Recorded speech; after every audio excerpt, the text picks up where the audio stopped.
Hello everyone, नमस्ते, अस्सलाम वालेकुम, सत श्री अकाल। मैं हूं रोहित और आपका अपने यूट्यूब चैनल वे टू ज्ञानशाली में स्वागत करता हूं।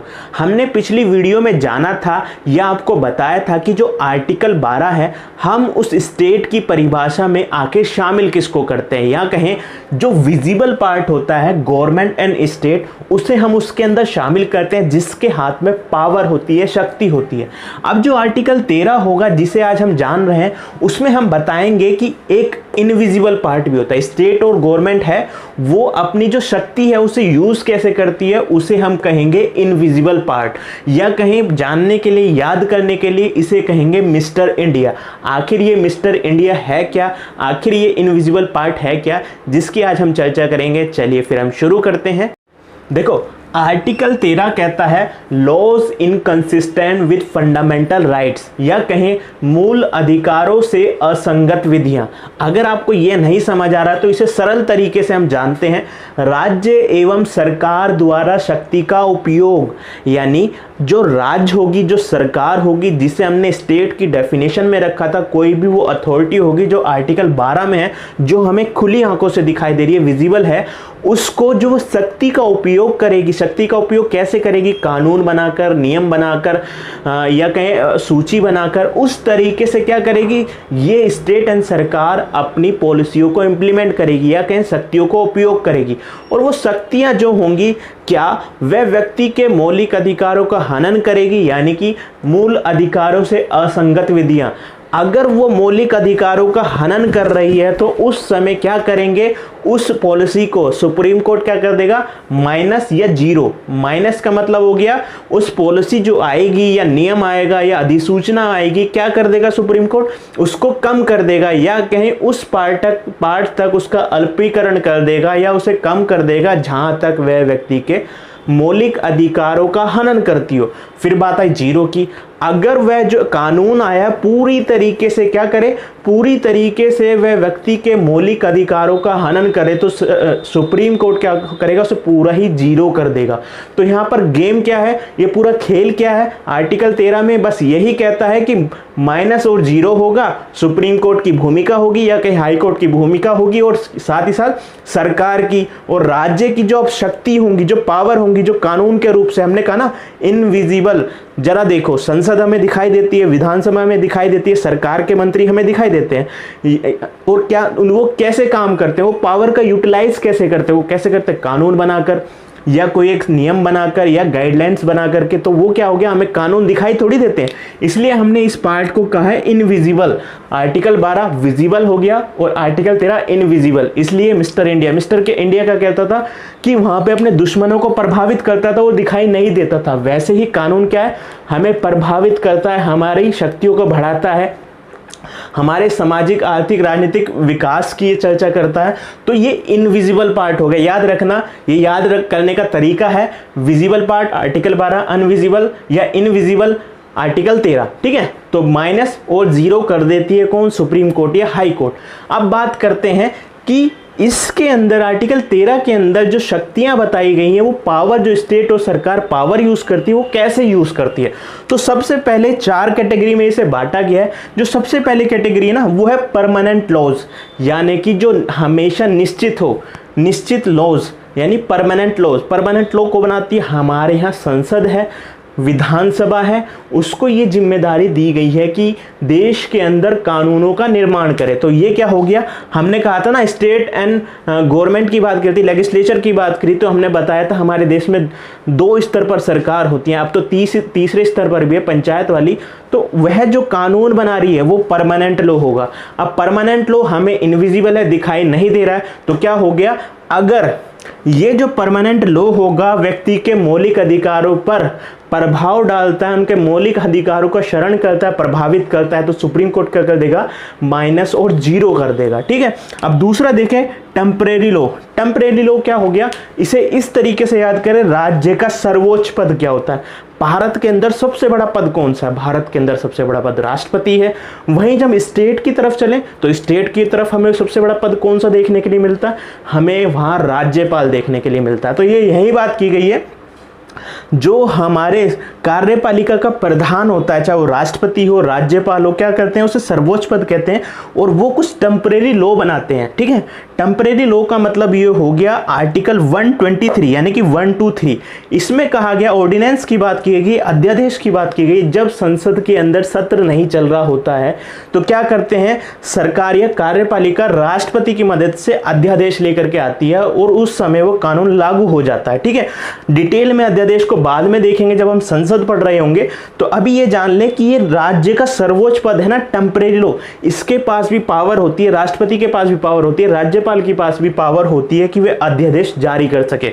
अब जो है यहां पर राष्ट्रपति और राज्यपाल ने अध्यादेश जारी किया तो सीधे यहां पर जो है माइनस और जीरो, सुप्रीम कोर्ट को शक्ति है माइनस कर देगा या जीरो कर देगा, किसके आधार पर, अगर वह व्यक्ति के मौलिक अधिकारों को प्रभावित कर रहा हो। ठीक है, अब तीसरे की बात करें, तीसरे में बात की गई, देखो संसद एक कानून बना रही है, विधानसभा एक कानून बना रही है, राष्ट्रपति और राज्यपाल को भी कुछ शक्तियां दे दी गई हैं कि वो भी किस तरीके से देश के अंदर विधि बनाए, कानून बनाए या कुछ नियमों को लागू करे। बात करते हैं सरकार की, हम सरकार चुनते हैं, स्टेट के अंदर चुनते हैं, राज्य के अंदर चुनते हैं, या कहें अब केंद्र सरकार चुनते हैं, जैसे बीजेपी सरकार।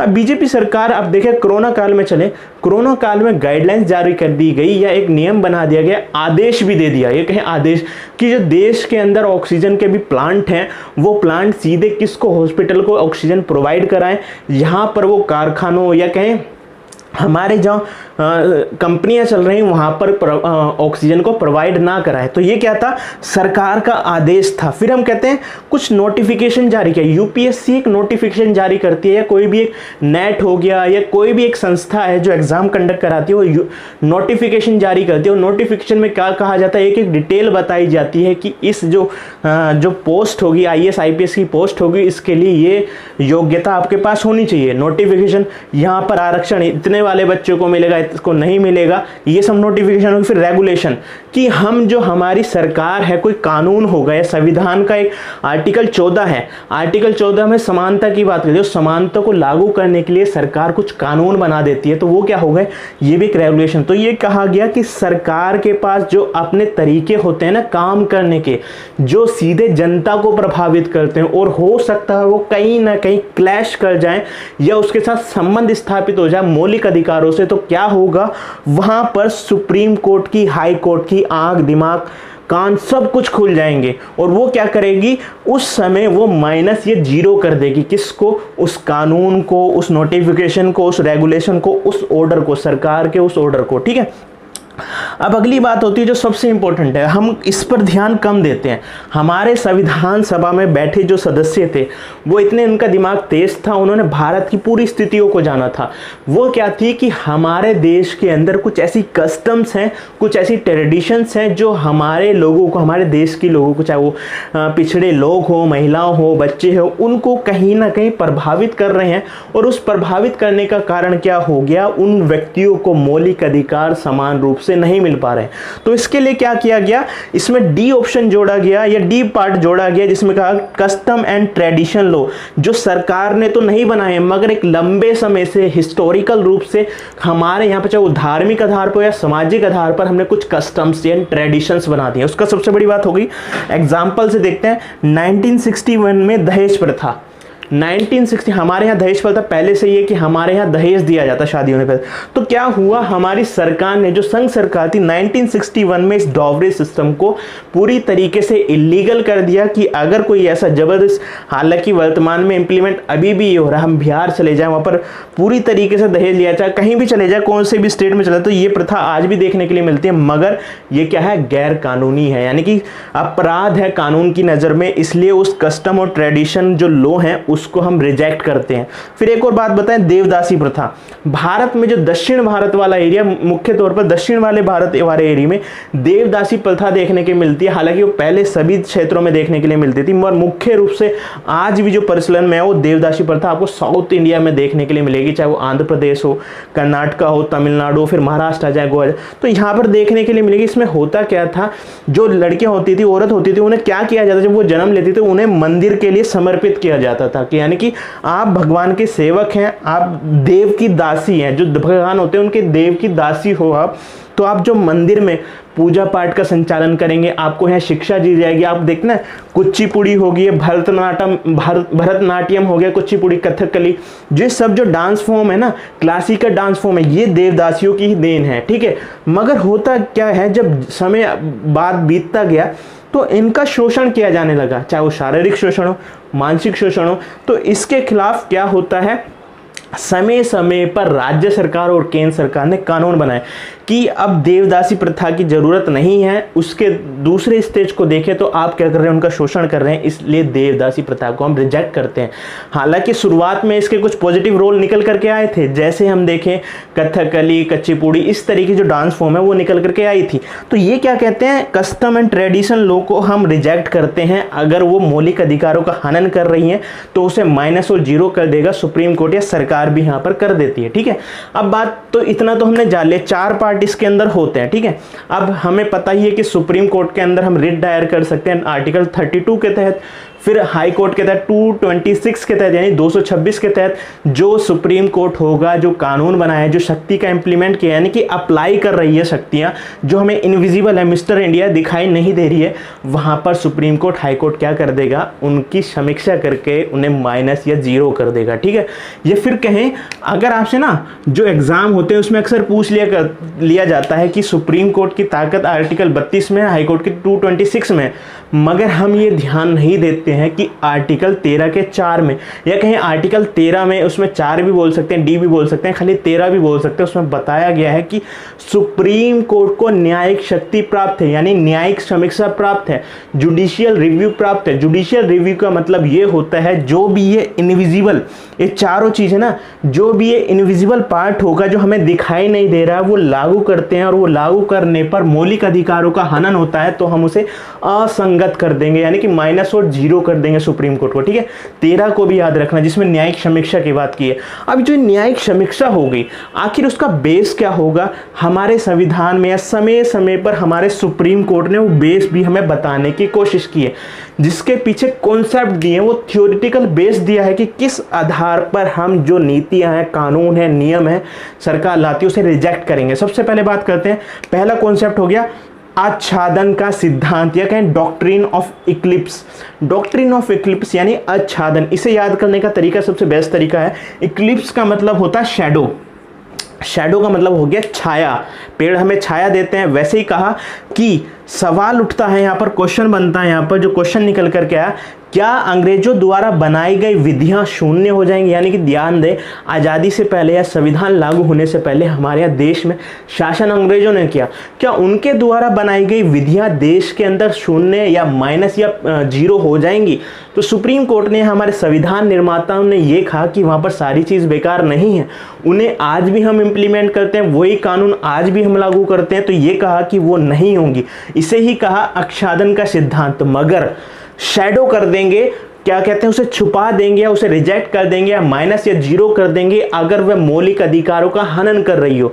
तो देखें जरा, धारा 377, धारा 377 किसने बनाई थी? अंग्रेजों ने भारत में बनाई थी। इसका अर्थ होता है, धारा 377 में बताया गया समलैंगिकता का मुद्दा, कि समलैंगिकता हमारे यहाँ अपराध होगी, उसे कारावास दिया जाएगा, उसे दंड दिया जाएगा, जेल में डाला जाएगा। मगर होता क्या है, लंबे समय के बाद नाज फाउंडेशन था, उसने लड़ाई लड़ी कि 377 मौलिक अधिकारों का हनन करता है, कि अब जो नेचुरली समलैंगिकता वाले मुद्दे में है तो उसके हम मौलिक अधिकारों का हनन कर रहे हैं, हमें उन्हें जीवन जीने का अधिकार देना चाहिए।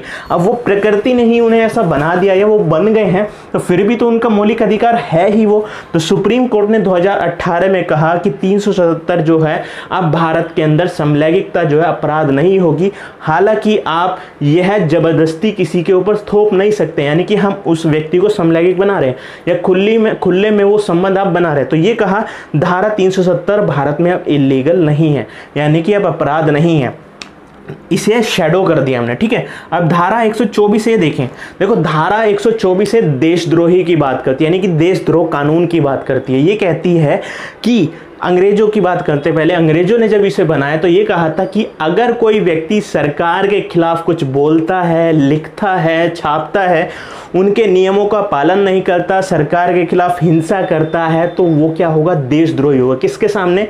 वह देशद्रोही होगा अंग्रेजों के सामने, चाहे फिर तो गांधी हो, चाहे वो भगत सिंह हो, सुभाष चंद्र हो या नेहरू हो, जितने भी हमारे स्वतंत्रता सेनानी हैं वो सभी देशद्रोही कहलाए। तो इस कानून को तो अब अंग्रेज चले गए, मगर आपको ये जानकर हैरानी होगी भारत में इसको आज भी इम्प्लीमेंट किया जाता है। अब बस इसमें जोड़ दिया गया कि जो संविधान का पालन नहीं करेगा, हमारे राष्ट्रीय चिन्ह राष्ट्रध्वज का पालन नहीं करेगा, वो भी राष्ट्रद्रोह कहला जाएगा, यानी राष्ट्र के खिलाफ उसने काम किया है, उसे सजा मिलेगी।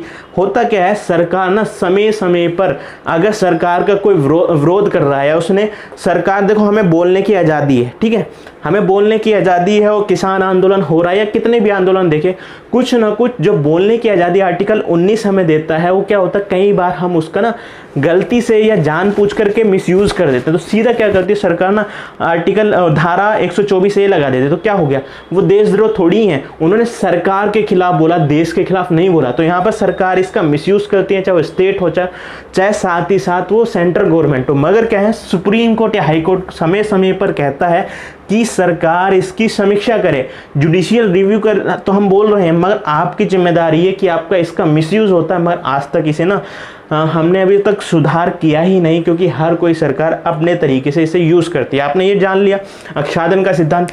अब बात करते हैं भूतलक्षी नहीं सिद्धांत। भूतलक्षी नहीं सिद्धांत का मतलब हो गया नॉट रेट्रोस्पेक्टिव। नॉट रेट्रोस्पेक्टिव का मतलब ये हो गया जो पूर्व प्रभावित है। इसे बहुत सरल तरीके से जानते हैं।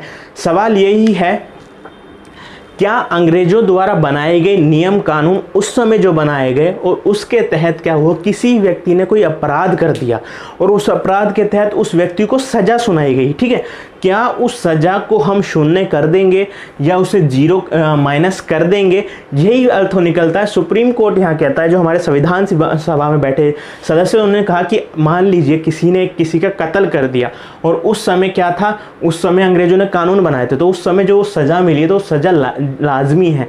हम किसी की हत्या नहीं कर सकते, उसके जीवन का हनन नहीं कर सकते, इसलिए वो सज़ा चलती रहेगी। तो यही कहा था भूतलक्षी सिद्धांत, भूतलक्षी नहीं सिद्धांत बोलेंगे, ठीक है। अगर भूतलक्षी होगा तो वहां पर वो रिजेक्ट हो जाता, ठीक है। तो ये भी आपने जान लिया। तीसरा सिद्धांत जो आएगा वो होगा पृथक्करण का सिद्धांत। पृथक्करण का सिद्धांत का मतलब हो गया ना कि पृथक कर देते हैं ना, कि हम इससे अपने से अलग कर देते हैं। तो पृथक्करण का सिद्धांत या पृथक्करण का सिद्धांत वर्तमान स्थिति पर लागू होता है। जब हमारा 26 जनवरी 1950 से, देखो ये दोनों थे संविधान लागू होने की पूर्व की स्थिति, ये दोनों वाले, ठीक है। अब जो पृथक्करण वाला सिद्धांत है, क्या संविधान लागू होने के बाद की स्थिति, 26 जनवरी 1950 से वर्तमान और भविष्य की स्थिति के बारे में बात करता है। ये कहता है कि सरकार या संविधान जो बनाया गया, अगर उसमें ऐसा कोई क्लॉज होगा, ऐसा कोई मुद्दा होगा, आर्टिकल होगा जो व्यक्ति के मौलिक अधिकारों को हनन करता है, जब वर्तमान में या हमारा संविधान लागू होने के बाद भी सरकार ने कुछ ऐसा कृत्य काम किया है, नियम कानून बनाए हैं, अध्यादेश जारी किया है, कि ऑर्डर जारी किया, रेगुलेशन जारी किया है, तो क्या करेगा सुप्रीम कोर्ट यहाँ पर उस एक्ट को या उस कानून को माइनस या जीरो कर देगा, ठीक है। ये वर्तमान की और भविष्य की जो आने वाला समय होगा उस पर लागू होता है। अब अगली बात आती है, जरा ध्यान दें कि हमारे संविधान ने हमें मौलिक अधिकार दिए हैं। क्या हम मौलिक अधिकारों का त्याग खुद से कर सकते हैं? मौलिक अधिकारों को त्याग सकते हैं? उसी के ऊपर एक सिद्धांत है, अधित्याग का सिद्धांत, doctrine of waiver. Doctrine of waiver या अधित्याग का सिद्धांत यानी कि त्याग। ये क्या कहता है कि व्यक्ति खुद से ही अपने मौलिक अधिकारों का हनन नहीं कर सकता है। इसे जरा बहुत सिंपल एक एग्जांपल से समझते हैं कि हमें मौलिक अधिकार मिले, ठीक है, जो हमें दिखाई नहीं देते, हम उसे इम्प्लीमेंट करते हैं। सरकार जो कानून बनाती है उन्हें इम्प्लीमेंट करने के लिए हमें वो दिखाई नहीं देते, मगर हम अपने ऊपर लागू करते हैं। तो ये व्यक्ति कह रहा है यहाँ पर, मैं कह रहा हूँ या आप कह रहे हैं कि मैं उन मौलिक अधिकारों का यूज़ नहीं करूँगा, यूटिलाइज नहीं करूँगा, इसलिए मैं ये मौलिक अधिकार को रखता ही नहीं हूँ, ठीक है। तो इसका क्या हो गया, यहाँ पर कहा जाता है, सुप्रीम कोर्ट कहता है, संविधान सभा में कहा गया, देखो आप मौलिक अधिकार नहीं रख रहे, मगर क्या है, आपके साथ समाज जुड़ा है, आप समाज के एक भाग हैं, आपके साथ अपना परिवार जुड़ा है। मान लीजिए आप अल्कोहल ज़्यादा यूज़ करते हैं, दारू ज़्यादा पीते हैं, तो उससे क्या होगा, आपकी जो घर के मेंबर्स होंगे उनका जीवन प्रभावित होगा। साथ ही साथ दूसरा देखें, जब आप रोड पर इतनी दारू पी करके जा रहे होंगे, हमने एक रेड लाइट नियम बनाया गया और उसको आप तोड़ रहे हैं। साथ ही साथ ये भी कहा है कि आप अल्कोहल लेकर के कंज्यूम करके बाइक नहीं चला सकते, कार नहीं चला सकते, उससे एक्सीडेंट का खतरा होता है। आप मर रहे हैं तो मरिए, ठीक है, मगर आपकी इस घटना से आपका परिवार या सामने जो दूसरा ड्राइवर है या सामने जो व्यक्ति आ रहा है उसके जीवन भी प्रभावित होता है। तो यहाँ पर हम कितना भी खुद कहें ना कि हम मौलिक अधिकार नहीं रखते हैं, मगर वो आपके ऊपर इम्प्लीमेंट होते ही हैं। ये कंडीशन हमेशा अप्लाई होती है। बस इसलिए जान लेना, अधित्याग का सिद्धांत, ये सारे सिद्धांत ना किस लिए दिए गए थे? सारे सिद्धांत दिए गए थे आर्टिकल 13 के लिए, जो क्या कहें, हमने कहा इनविजिबल है, मिस्टर इंडिया वाला पार्ट है, ठीक है, और 12 क्या विजिबल है। बस एक चीज और ध्यान रख ले, संविधान संशोधन, हमारे संविधान में कुछ संशोधन करना हो, रिवाइज करना हो, परिवर्तन करना हो, तो हमारे यहाँ संविधान संशोधन प्रक्रिया होती है। तो ये कहा केशवानंद भारती मुकदमे 1973 में आया, उसमें बताया गया कि ये सब जो 4 चीज तो ठीक है, मगर इसके बाद भी क्या होगा, अगर जो संविधान संशोधन आपने किया है ना, अगर वो व्यक्ति के मौलिक अधिकारों को हनन कर रहा है तो हम क्या करेंगे? असंगत कर देंगे, यानी कि माइनस या 0 कर देंगे, कहता सुप्रीम कोर्ट, ठीक है, जो पहले पावर नहीं थी। इसे डिटेल में जब एंड में सारे मौलिक अधिकार खत्म हो जाएंगे, जब सारी चीज अच्छे से बताएंगे। आज के लिए इस वीडियो में इतना ही। अगर आपको समझ आया हो या कोई समस्या अभी भी हो या और कुछ भी आपको जानना हो तो आप हमें कमेंट में जाकर के बोल सकते हैं, बता सकते हैं। साथ ही साथ आप इस वीडियो को लाइक करें, चैनल को सब्सक्राइब करें और साथ ही साथ वीडियो को शेयर करें। जय हिंद।